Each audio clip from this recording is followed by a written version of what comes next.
Amadas, eu quero ler um versículo, 3 versículos da palavra de Deus, que nós encontramos ali no livro de Colossenses, capítulo 3, versículo 1 a 3. Se, pois, fostes ressuscitados juntamente com Cristo, buscai as coisas que são de cima, onde Cristo está sentado à destra de Deus. Pensai nas coisas que são de cima, e não nas que são da terra. Porque morrestes, e a vossa vida está escondida com Cristo em Deus. Aleluia, amém. Obrigado, Pai, por esta tua palavra. Obrigado, Pai, porque a tua palavra ela é viva, ela é eficaz. Pai, ela é mais afiada que uma espada de 2 gumes. Pai, ela é apta, Pai, para discernir alma de espírito. Pai, obrigado, Pai, pela tua palavra que ela penetra no nosso espírito, nos trazendo vida. Pai, nesta noite nós queremos meditar nesses textos da tua palavra, da tua santa palavra. Pedimos, Espírito Santo, tenha liberdade no nosso meio. Tenha liberdade de se mover como te apraz. Usa as nossas vidas, Senhor, para responder, para alcançar a aflição, a pergunta, o questionamento que há no coração das tuas filhas. Pai, usa, Senhor, a tua palavra para trazer vida e vida em abundância. Que nós te agradecemos porque sabemos que assim é. Em nome de Cristo Jesus. Amém. Amados, esse texto, portanto, já que vocês ressuscitaram com Cristo. Paulo já está partindo da primícia que você já sabe quem você é em Cristo Jesus. Paulo, ele escreve a carta aos Efésios, as cartas aos Filipenses, aos Colossenses. E ele começa a ministrar, a ensinar o povo de Deus a não mais andar na carne, mas andar pelo Espírito. Não mais andar segundo a nossa vontade, mas segundo a vontade de Deus. E aqui no capítulo 3 ele diz, já que você já ressuscitou, isso já é uma verdade nas nossas vidas. E é interessante que esse texto, já li muitas vezes, conheço há muitos anos, e de repente algumas verdades começam a se tornar vida em nossas vidas. Nós temos aprendido que nós precisamos aprender a deixar a palavra de Deus a frutificar 100 vezes mais. Isso se dá através quando nós recebemos a revelação da palavra no nosso espírito, trazemos a nossa alma, inclinamos a nossa vontade, as nossas emoções de acordo com a palavra e a praticamos. A palavra se cumpre. E Paulo aqui ele diz, Colossenses, vocês já ressuscitaram com Cristo. Isso já é uma verdade na sua e na minha vida. E o que isso tem a ver comigo? Como que isso aconteceu? Romanos, capítulo 6, versículo 4 e 6. Romanos 6. Não, peraí, agora eu misturei. Romanos 6, 3 e 4. Isto. Romanos 6, versículo 3 e 4. Ou vocês não sabem que todos nós que fomos batizados em Cristo Jesus, fomos batizados em sua morte? Portanto, fomos sepultados com Ele na morte, por meio do batismo, a fim de que assim como Cristo foi ressuscitado dos mortos, mediante a glória do Pai, também nós vivamos uma vida nova. Uau! Falando aqui do batismo. Eu e você, teve um dia que eu e você, nós confessamos Jesus publicamente, recebemos Jesus como Senhor e Salvador das nossas almas. E a partir dessa decisão, o próximo passo, nós testemunhamos isso publicamente através do batismo. E o batismo nas águas, ele representa exatamente isso, a nossa morte, a morte de nós mesmos, para ressurgirmos uma nova vida em Cristo. Amados, e quando nós começamos a entender isso, vou morrer com Cristo, a morte por meio do batismo, assim como Cristo foi ressuscitado mediante a morte, mediante a glória do Pai, também nós vivamos uma nova vida.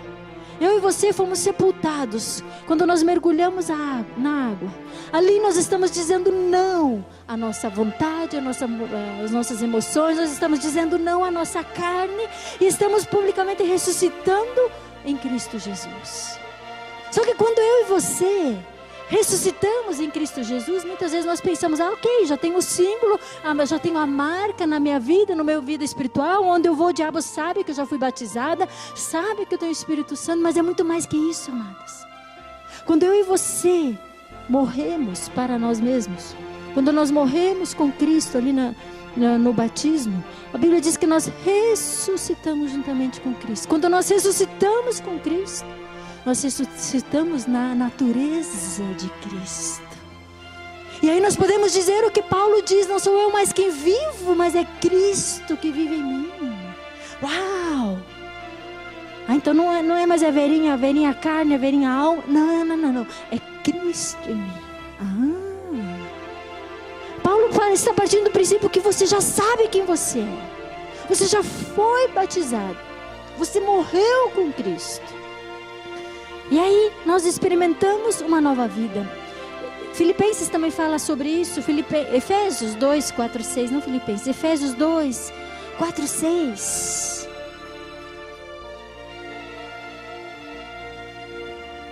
Todavia, Deus que é rico em misericórdia, pelo grande amor com que nos amou, deu-nos vida com Cristo, quando ainda estávamos mortos em transgressões. Pela graça vocês são salvos. E versículo 6, Deus nos ressuscitou com Cristo, e com Ele nos fez assentar nos lugares celestiais em Cristo Jesus. Esta é a nossa posição, amados. Esta é a nossa posição em Cristo Jesus. E eu e você precisamos aprender a nos mover no reino espiritual. Nós muitas vezes olhamos, nós andamos em duas esferas. Nós temos aqui a natureza terrena, a terra, o mundo, onde nós andamos como corpo físico. Essa é a visão terrena da coisa. Mas nós fazemos parte de um reino muito mais excelente. Nós fazemos parte do reino celestial. Nós estamos no reino aqui, que nossos olhos veem, mas nós estamos assentados com Cristo nos lugares celestiais. E quando eu e você aprendemos a trazer, a chamar a existência, que nós somos em Cristo Jesus nas regiões celestiais, para essa nossa vida hoje, a nossa vida, começamos a experimentar novidade de vida. É o que a Bíblia diz: quando nós ressuscitamos com Cristo, experimentamos novidade de vida. Por isso que a vida cristã, ela não tem uma regrinha, ela não tem como ter uma religiosidade. Ela é uma prática, é uma vida constante e diariamente com suas surpresas. Porque Deus, cada dia, Ele se revela de uma forma mais extraordinária, de uma forma nova a mim e a você. Quando eu e você, então, ressuscitamos com Cristo, nós morremos para nós mesmos, nós deixamos a nossa vontade e começamos, então, a nos mover pela fé, nos mover em quem nós somos em Cristo Jesus. Colossenses 2, voltando uma página da sua Bíblia, Colossenses 2, versículos 12 e 13. Isto aconteceu quando vocês foram sepultados com Ele no batismo, e com Ele foram ressuscitados mediante a fé no poder de Deus que o ressuscitou dentre os mortos. Quando vocês estavam mortos em pecados e na incircuncisão da sua carne, Deus os vivificou com Cristo. Ele nos perdoou todas as transgressões. Amadas, esta é a nossa posição. Paulo, ele está chamando os colossenses aqui, ele diz: você já ressuscitou com Cristo. Você está sentado nos lugares celestiais. Como que eu vou trazer isso no meu dia a dia? Como que eu vou fazer isso um hábito, um estilo de vida? E ele diz no versículo 2, ele diz assim, no versículo 1 ainda: procurem as coisas que são do alto, busquem as coisas que são do alto. Amados, eu e você, vamos falar bem a verdade aqui. Se você sentar na frente da televisão o dia inteiro, ou ligar o rádio, ficar ouvindo as informações, as notícias, as músicas que o rádio... Não estou falando de rádio gospel, mesmo assim tem algumas que... né? Mas eu estou falando do que o mundo ouve. Como que você vai terminar o seu dia? O que você vai estar falando? Se eu e você gastarmos a maior parte da nossa energia nas coisas terrenas, nossos olhos naturais, a nossa alma, a nossa emoção vai estar voltada às coisas terrenas. E Paulo diz aqui: busque, procure as coisas que são do alto. Amados, o reino espiritual, ele é mais real do que eu e você podemos imaginar. O problema é que são poucas as pessoas que têm a visão aberta para ver a movimentação no reino espiritual. E aí nós achamos que ele não é tão real quanto de fato ele é, mas ele é real. O reino espiritual, ele é mais real do que eu e você podemos imaginar e podemos ver. E quando ele diz: procure as coisas que são do alto, ele diz: concentre-se, faça disso um hábito, faça um estilo de vida. Por isso que nós tanto pedimos, incentivamos você a ter seu momento de oração, a buscar o Senhor na sua devocional, na leitura da palavra de Deus. O problema é que muitas vezes nós lemos, pegamos por exemplo um texto como este, lemos: uau, que lindo, não estou sentado com Cristo no lugar celestial, glória a Deus, Deus, muito obrigado porque essa é a nossa posição, e agora eu vou para a luta. Se arruma para o trabalho, chega no trabalho, aí começa, vem uma oposição aqui, uma situação ali, e você começa a resolver na carne. Ele me deu uma cotovelada, eu vou dar outra aqui, eu vou dar uma rasteira aqui, eu vou manipular aqui. As mulheres são habilidosas nisso, né? Vou dar uma manipular, vou dar um jeitinho. E nós andamos na carne. Mas Paulo diz: busque as coisas do alto, procurem as coisas do alto. Quando eu e você chamamos a existência quem nós somos em Cristo Jesus, nós trazemos a palavra para o nosso dia a dia. E alguém te ofende, você pega a palavra que Deus diz: e vós perdoai os vossos inimigos até 70 vezes 7 no mesmo dia. Uau, não é pouca coisa? Será que alguém consegue fazer 70 vezes 7 a mesma coisa contra você no mesmo dia? E a Bíblia diz: perdoe. A Bíblia diz: alguém te pediu a capa, dê também a túnica. Ande a segunda milha. Apoie, incentive. Não abra mão. Nós estamos andando no espiritual, aprendendo a chamar a existência as coisas espirituais para os terrenos. Amados, a nossa vida aqui na terra é pequena, ela é curta. São 80 para aqueles que esperam 120. Eu vou ter que orar muito tempo pelo 120, o Arno quer chegar até lá, né? Eu vou ter que 80, 100, 120 anos. Passa assim. Já estou quase na metade dos 120. Não quase na metade dos 120, mas quase na metade dos 100. E já passou. A vida aqui passa, mas a eternidade, ela é para sempre. O espiritual, ele é para sempre. E quanto mais eu e você aprendermos a usufruir hoje aqui na terra os benefícios da cruz do Calvário, nós vamos aprender a reinar.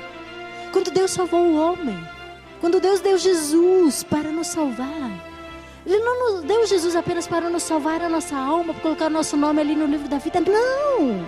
Ele nos salvou como um todo. O propósito de Deus é trazer a mim e a você para o mesmo lugar em que Adão e Eva estavam antes do pecado, como reis e sacerdotes. Quando Adão olhava para o leão, ele não tinha medo. Ele olhava para o urso e não tinha medo. Ele olhava para aquele rinoceronte e não tinha medo. Ele olhava para aquele outro animal, ele não tinha medo. Ele reinava sobre eles. Ele reinava sobre as circunstâncias, sobre as situações. Este é o propósito de Deus para mim e para você, é nos fazer reis e sacerdotes. Temos falado sobre isso. E como que eu faço? Buscando as coisas que são do alto. Pensando, versículo 2 ele diz: mantenham o pensamento nas coisas do alto, pensai nas coisas do alto. Pensai, no grego, é uma palavra chamada froneo, P-H-R-O-N-E-O, froneo, que fala em pensar, em considerar, em fixar a mente em. Fixar a mente. aquela tarefinha dos professores na IBI, né? Quem cresceu em IBI, quem cresceu em escola bíblica sabe disso. Pega o papelzinho e cola um versículo do lado da cama, e põe outro versículo ali, cola outro versículo na frente da televisão, o que ele está fazendo? Está fazendo você inculcar a palavra de Deus no teu coração, na tua alma, nos teus pensamentos e praticá-la. A Bíblia diz: não andeis ansiosos por coisa alguma. Alguém hoje não esteve ansioso? Melhor não perguntar. Não andeis ansiosos. Pensai nas coisas que são do alto e não nas coisas terrenas. Salmo 25:14 diz: o segredo do Senhor é para aqueles que o temem, e a Ele lhe fará saber a sua aliança.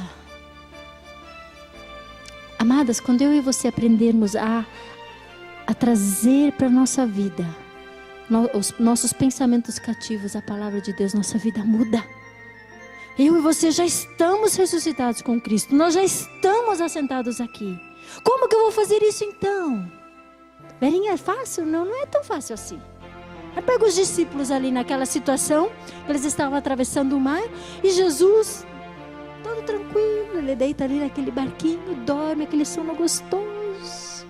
E vem o vento, vem a tempestade, o barco quase naufragando, e aqueles 12 homens ali desesperados, e Jesus ali tranquilo. Amados, nós precisamos chegar a esse nível. Vem a adversidade, Jesus diz: no mundo tereis aflições, mas tende bom ânimo. Opa, começa por aí. Estou passando por uma aflição, mas eu tenho bom ânimo.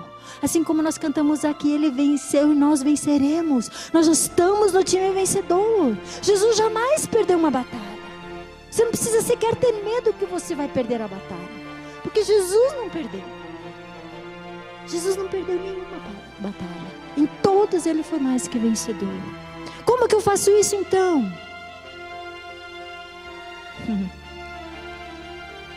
Quando eu trago a palavra de Deus ao meu dia a dia, como eu estava falando aqui, você passa por uma aflição, por uma angústia. Eu e você não podemos mais ter atitudes de ímpio, termos aquele desespero de uma pessoa que não serve a Deus. Essa atitude que os discípulos tiveram não faz parte de mim e de você. Amados, está na hora de nós calarmos os nossos lábios e dizer: Senhor, eu sei em quem tenho crido, eu sei que no Senhor eu jamais serei confundido, eu estou firmado na rocha que é Jesus. Amados, o problema é que muitas vezes nós achamos que estamos firmados na rocha, mas aí vem uma tempestadezinha, vem uma afliçãozinha, alguém fala algo contra a tua vida, ou se abate uma enfermidade, se levanta um opressor. Nós ficamos como aquela casa construída na areia. O nosso relacionamento com Jesus é aqui, é muito superficial, é na areia, é no molinho. E aí a adversidade vem, a luta vem, aí eu digo: não, acho que Jesus não é tão bom assim. E eu me desespero e a casa caiu. Nós precisamos nos tornar crentes maduras, mulheres que não se deixam mais abalar por qualquer circunstância. É fácil? Não, não é. Estava conversando ali, nós estávamos tomando um cafezinho, nós estávamos conversando um pouquinho sobre isso, de trazer a palavra, chamar a existência. E aí eu citei um exemplo bem simples. Sábado eu tinha um casamento de uma sobrinha nossa. E as minhas filhas todas felizes, a prima vai casar, que legal, e se arrumando. Sábado de manhã levantou: mãe, tô com cólica, desceu hoje. Estragou minha festa. Não, filha, não estragou tua festa. Essas são as horas que nós temos a oportunidade de trazer o espiritual para o nosso real. Quando está tudo bem, quando nos outros dias não estou sem cólica, é fácil dizer: Jesus te cura, você já está curado. É fácil. Mas a hora que a dor pega, já não é tão fácil assim. Mami, mas isso não é fácil. Não, Jesus disse que não seria fácil. Mas demonstra a nossa maturidade. Amados, quando o médico pede para você fazer um exame, vá confiante. certo de que a vitória é sua, independente do diagnóstico. Não tenha medo, nada de se escabelar. Às vezes o médico pede um exame de rotina. Ai, ele pediu aquele exame. Ai, será que ele vai achar alguma coisa? Pare de procurar pelo em ovo, gente. Tem gente que gosta de viver do consultório em consultório. Esse médico não achou nada, eu vou no outro, vai que ele acha alguma. Pare com isso. Você foi ressuscitado com Cristo Jesus. Jesus nunca andou doente. Ou você viu Jesus alguma vez doente? Jesus nunca roeu as unhas. Pelo contrário, ele dormiu gostoso. Nós precisamos crescer a este ponto. Ah, Verinha, mas o meu filho ainda não pertence a Jesus. Mas ele vai. Como que você sabe disso? Ué, a Bíblia não diz que o Senhor Jesus será salvo tu e a tua casa? Pronto. Ah, mas tem um segredinho aqui. Que nós mulheres muitas vezes erramos. Sabe por que às vezes nós não conseguimos trazer o nosso esposo para o culto? Sabe por que muitas vezes nós não conseguimos trazer nossos filhos para o culto, para a igreja? Nós esquecemos o que está escrito ali em 1 Pedro capítulo 3. Ele fala aqui para as mulheres que não têm os maridos servindo ao Senhor. Capítulo 3, versículo 1. 1 Pedro 3, 1. Do mesmo modo, mulheres, sujeite-se cada uma a seu marido, a fim de que, se ele não obedece à palavra, seja ganho sem palavras, mas seja ganho pelo procedimento de sua mulher. Nós podemos pegar aqui, mãe, seu filho ainda não está servindo a Deus, ele vai ser ganho sem palavras, ele vai ser ganho pelo teu procedimento como mãe. Então, mãe, não adianta você ficar 24 horas atrás do teu filho. A Bíblia diz isso: se você não se converter, você vai para o inferno. Não. Tem a hora oportuna de fazer isto, a hora certa. E você sabia que muitas vezes Deus não usa nem você e a mim que estamos dentro de casa, Ele usa o outro? Porque o outro sabe fazer melhor que nós. O problema é que muitas vezes nós falamos demais. Ou só eu que já me enrolei algumas vezes por ter falado demais? Quantas vezes você não se enrolou no seu trabalho por ter falado demais? E a Bíblia diz: busca as coisas que são do alto, pensai nas coisas que são do alto. Então não posso falar mais nada? Pode. Mas a Bíblia diz o que nós devemos falar. Nós deve sair da nossa boca apenas palavras que sirvam de edificação, que sirvam de consolo, que sirvam de bom ânimo.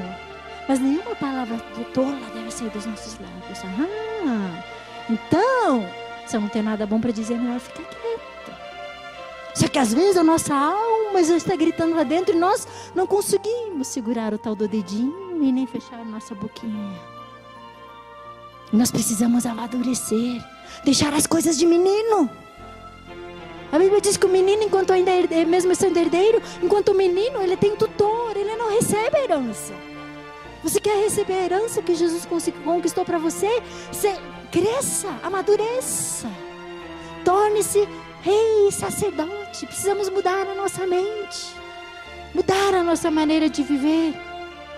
Como esposa, o que a Bíblia diz para mim e para você como esposa? Esposa, sujeite-se ao seu marido, honre o teu marido, respeite o teu marido. Já temos conversado sobre isso. Quando foi a última vez que você fez um agrado para o seu esposo? Verina, você não sabe o que ele aprontou. Não. Deus, Ele sabe aonde você e eu falhamos. E Ele dá as costas para mim e para você por causa disso? Não é pelo que nós fazemos, mas é pela graça. Você não precisa ganhar nada por bater, por clamar, por fazer, por se esgoelar em fazer, em falar. Não, é pela graça, já é seu. Nós já partimos do princípio que é nosso. E nós precisamos trazer isso à nossa realidade. Quando eu comecei ministério, comecei a vir para a igreja, comecei a buscar a Deus de uma forma diferente do que até então. Eu lembro que eu peguei, uma boa dica aí, ó. A Bíblia Thomson, atrás ela tem vários estudos. E aí comecei a pegar, eu falei, já ouvi tantas mensagens sobre mulher isso, mulher aquilo. Falei, mas deixa eu voltar para a palavra. Vamos buscar os versículos que a Bíblia diz. E fui lá atrás na Bíblia Thomson, peguei lá mulheres. E aí ele vai descrevendo vários versículos, como Deus vê a mulher como esposa, como mãe, as mulheres que estavam ali na ressurreição de Jesus, as mulheres que estavam ali na crucificação, as mulheres, e aí ele te dava um estudo fantástico. Depois ele tem ali outro estudo sobre filhos, sobre isso, sobre aquilo. O problema é que nós muitas vezes não fazemos uso do material precioso que nós temos nas nossas mãos. O que a Bíblia diz a respeito da tua necessidade. Muitas vezes nós buscamos a informação no vizinho, no jornal, no horóscopo, mas não buscamos na palavra. Precisamos andar por fé e não por vista. Como dona de casa, como mãe, voltando aqui como mãe, você vai educar os seus filhos. Ensina a criança o caminho que deve andar. E muitas vezes nós só pegamos esse versículo para o lado espiritual, achamos que temos que ensinar o caminho de Deus. Sim, claro que sim. Trazer o filho domingo para a igreja. Ah, mas dá trabalho, eu fico lá no fundo. Mas é assim mesmo. Fica lá no fundo que você vai receber do mesmo jeito. Fica lá, embala o teu filhinho, deixa ele na IBI. Eu já fiz isso, eu posso falar. Traga. No começo eu ficava lá no fundo. Algumas mulheres lembram. A Maria acho que não pegou essa época ainda. Lembram de mim? Um carrinho. Era um carrinho duplo. Eu deitava a bebezinha atrás e sentava a maiorzinha na frente. Aí quando a pequenininha cresceu, eu sentava a menorzinha na frente e a outra atrás. E mais o Andrés na mão aqui. E vinha para o culto. E o templo não era gostoso como esse. Era cimento. Não tinha forro. No inverno era um frio.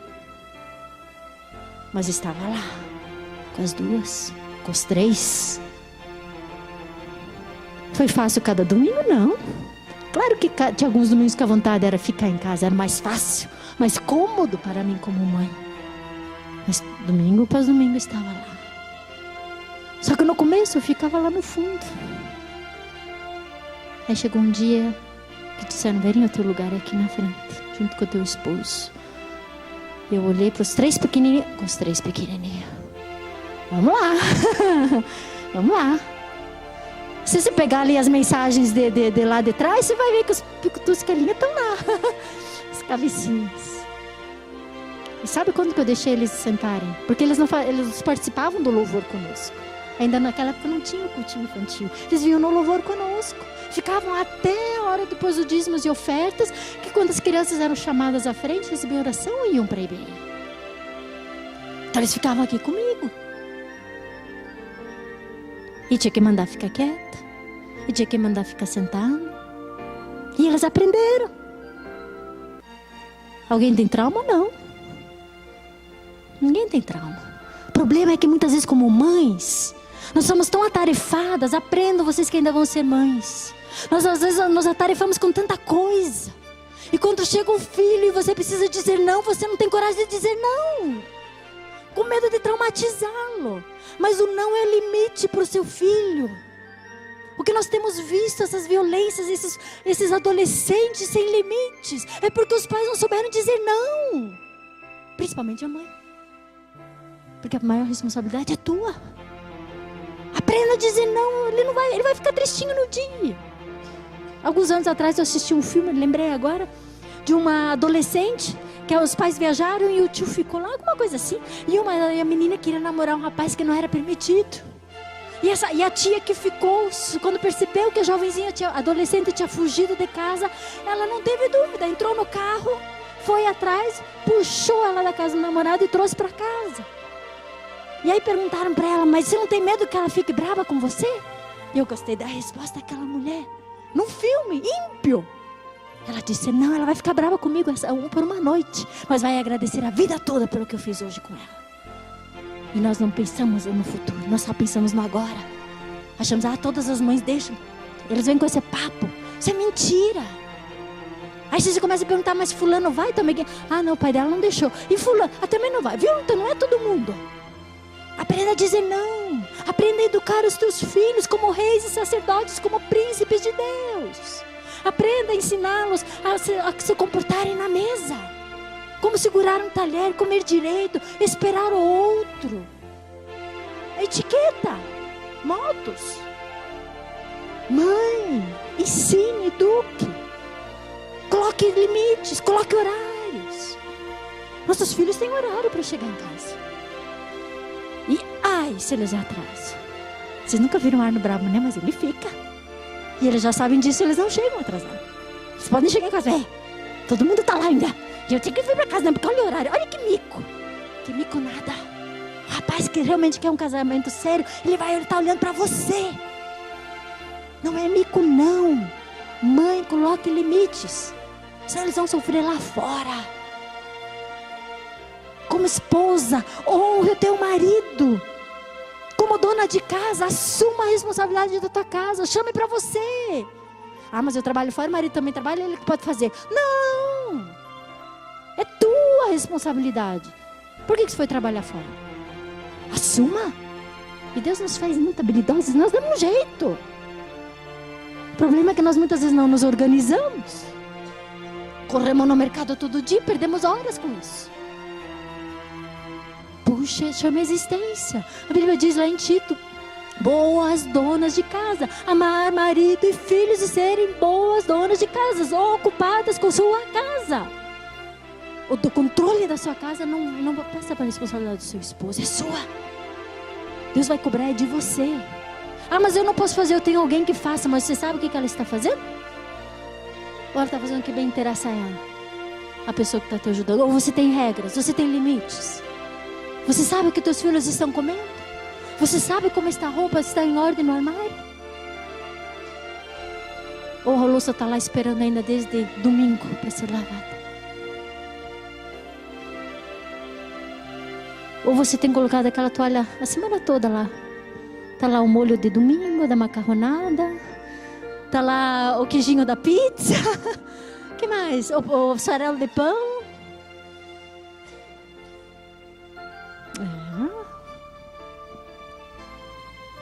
O Arno falou outro dia que estava tomando Coca-Cola em xícara. Mas vocês não acreditaram, né?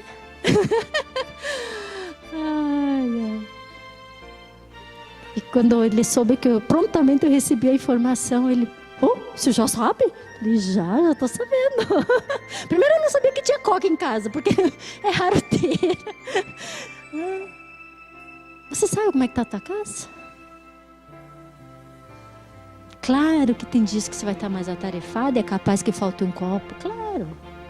Mas isso não pode ser uma rotina.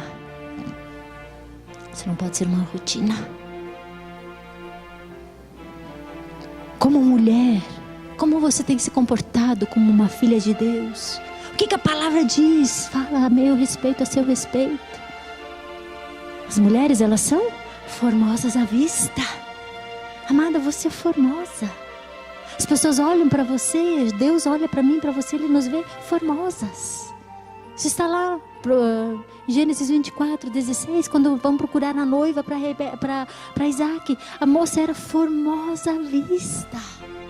Está falando aqui da igreja do Senhor Jesus. Jesus vem buscar uma igreja sem mancha, sem mácula, sem ruga, uma igreja formosa à vista. Uau!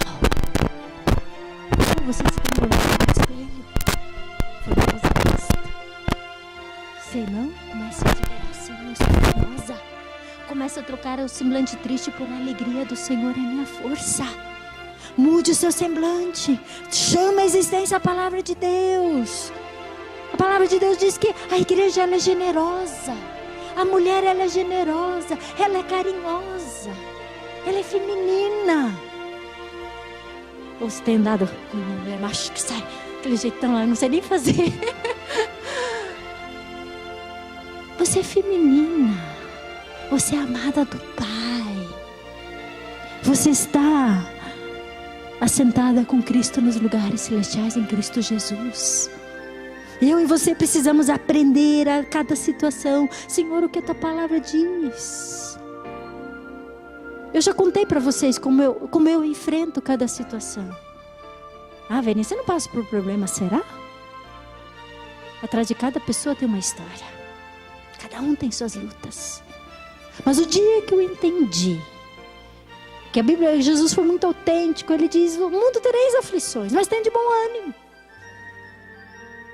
Eu estou convosco todos os dias. Na minha primeira cirurgia, antes de ter os nenês, nem sabia o que eu tinha. Eu sabia que eu tinha tido uma hemorragia violenta. Tinha feito uma ecografia, o médico não sabia me dizer o que era, e cirurgia já. Eu fui ali meio em prantos, meio insegura: Senhor, o que me espera? Mas no caminho, ainda naquela época, com o convênio médico, você tinha que ir até o escritório lá do convênio, pedir o carimbo, autorização, voltar lá e tal. Nesse caminho, nesse trajeto, eu fui orando, falei: Senhor, a tua palavra diz que o Senhor está comigo todos os dias. Quer saber uma coisa? Jesus, vem comigo. Eu estou sozinha aqui, mas vem comigo, Jesus. E quando eu fui para aquele centro cirúrgico, eu tive uma experiência ímpar com o Senhor. Foi uma das primeiras pinceladinhas que eu tive com o Senhor. Eu estava ali naquele centro cirúrgico. Eu estava já na mesa. Já estavam me sedando para fazer a cirurgia. E eu comecei a me lembrar da palavra de Deus. E a alma começa a gritar, porque você não quer estar lá. Lógico, somos humanas. Mas eu comecei a reivindicar a palavra de Deus. Eu comecei os versículos que eu sabia, que eu lembrava, eu comecei a falar, a trazer à minha mente. E de repente uma lágrima escorreu nos meus olhos. E eu falei: Deus, agora não. Eu não posso chorar agora. Eu já estou com as mãos atadas aqui. E eu não quero chorar na frente dessas pessoas aqui. E ali, naquele centro cirúrgico, eu fechei os olhos para tentar segurar a lágrima. Amadas, algo muito leve, mas leve como algodão, algo muito doce, um toque muito suave, veio sobre mim e enxugou a minha lágrima. E imediatamente eu abri o olho, não havia ninguém ali. Falei: eu sei que foi o Deus, enviou um anjo ali para enxugar a minha lágrima. E isso te motiva. Quando você começa a chamar a existência a palavra de Deus, te leva a uma outra experiência. Amadas, ali eu tirei uma parte de um ovário e fiquei só com um ovário. Amadas, eu tive 3 filhos. Nasceu o Andrés, ele fez 1 aninho, eu tive que tirar o outro ovário e raspar metade do um que eu tinha. E Deus me deu 2 filhas com meio ovário. E quando nasceu a última, o médico colocou a mão na minha barriga. E ele disse para a equipe médica: essa criança não podia estar aqui, essa mulher não podia estar grávida, é um milagre. O médico não é crente. E essa neném foi para o hospital, foi para a UTI. E assim que ele soube, ele já tinha me operado nessas alturas 5 vezes, era a 5ª vez. Vivia no consultório dele. E quando ele soube da notícia que a neném tinha sido transferida para uma UTI, ele veio o mais rápido possível, ele entrou no meu quarto. E naquele momento eu estava sozinha, o Arno não estava, não havia aquele momento de transição que alguém vai para alguém voltar e aquela coisa, eu estava sozinha. E esse médico, ele entrou e veio aflito, dava para ver a aflição no rosto dele. Porque afinal de contas foi ele que fez o parto, foi ele que fez a cesárea, como é que o neném agora não está bem? E aí ele veio para tentar me consolar, para tentar... Amados, sabe o que aconteceu? Ele literalmente sentou na cama onde eu estava. E quem consolou aquele homem fui eu. Eu falei: não, doutor, o senhor não fez nada de errado. Assim como o senhor falou que essa criança é um milagre, eu também creio. Eu falei: Deus é Pai, Deus é bom. E nós vamos vencer. Quem saiu consolado foi o médico. E quem viu algumas fotos das minhas filhas no casamento, tá lá uma linda princesa. As 2, ambas. Amadas, a vida cristã é assim. Quando vem a luta, a adversidade, lembre-se quem você é em Cristo Jesus. Lembre-se que você já é mais que vencedor. Mas tem um laudo médico, tem aqui uma situação, mas eu vou vencer. Deus vai me dar estratégia, vai me dar a saída e eu vou vencer. É assim. Chama a existência. Eu costumo dizer, quando alguém vem perguntar um conselho para mim, tem um rema. Tem uma palavra de Deus que te segure, te sustente. E aí você vence. Paulo diz, portanto, já que você ressuscitou com Cristo, procurem as coisas que são do alto, onde Cristo está sentado à direita de Deus. Mantenha o pensamento nas coisas do alto e não mais nas coisas terrenas. Isso precisa ser uma prática habitual, uma rotina.